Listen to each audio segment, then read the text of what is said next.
Nawaray na ang ilang negosyante ng manukan dahil sa pagkalugi. Talong-talo raw sila sa mababang presyo ng isang banyagang kumpanya na nabigyan ng tax incentive ng gobyerno para mamuhunan sa Pilipinas. Nakatutok si Maki Pulido, exclusive.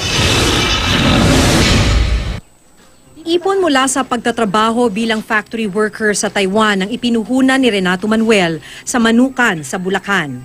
Kumikita naman ang kanyang negosyo sa nakalipas na 3 taon, sapat para buhayin ang kanyang pamilya. Pero noong Agosto, nagsimulang bumagsak ang presyo ng manok sa merkado. Para mabawi ang puhunan at kumita ng kaunti, dapat ang bentahan 80 pesos per kilo. Kaso bumagsak sa 60 pesos. Hindi namin alam kung bakit gano'n. Kung bakit sobrang bilis ng pagbaba niya. Kaya minsan, talagang talo ka pagka inabot may ganong presyo dahil hindi talaga kayang bawiin niya. Ang sinisisi ng Samahan ng mga Local Agribusinessmen o SINAG, ang Charion Pokpan Foods o CPF, isang kumpanyang taga-Thailand na nagnenegosyo sa Pilipinas. Paano naman daw hindi babagsak ang presyo sa merkado? Lahat na lang daw ng pabor ibinigay ng gobyerno sa CPF. Noong nakaraang taon, binigyan daw sila ng mga incentive ng Board of Investment para mamuhunan sa Pilipinas. Kaya hindi na nga sila pinagbabayad ng buwis. Lahat pa ng equipment na gagamitin ng kumpanya, duty-free o di rin magbabayad ng buwis. Ang resulta, mas mura na ang manok at baboy ng CPF kumpara sa mga lokal na negosyante. Tinatayang 2 milyong poultry farmers na tulad ni Renato Manuel ang pinangangambahang malulugi sa pagpasok ng CPF. Kasi yung presyo nila, dahil doon sa incentive, kaya nilang ibagsak yung presyo sa production cost. Mamamatay lalo yung local industry natin.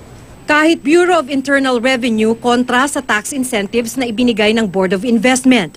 Binibigay lang daw kasi dapat ang tax incentive sa mga banyagang kumpanya na mamumuhunan sa negosyong hindi kaya ng lokal na industriya. Ang pinasok na negosyo ng CPF ay babuyan at manukan, isa sa malagong local agribusiness sa bansa. Nasa 20 bilyong piso nga ang ibinabayad na buwis ng local poultry industry pa lang. Kasi the reason why you give holiday is you're trying to attract investor into an area na walang nag-i-invest. Eh kung marami na nga yung gumagawa niyan, bakit mo ba bibigyan ng incentive, no? Kasi, ibig sabihin, maraming pumapasok dyan kasi kumikita yung negosyo na yan. Aminado rin ng Department of Agriculture, may negatibong epekto sa poultry and swine industry ang mga pabor na ibinigay ng BOI sa CPF.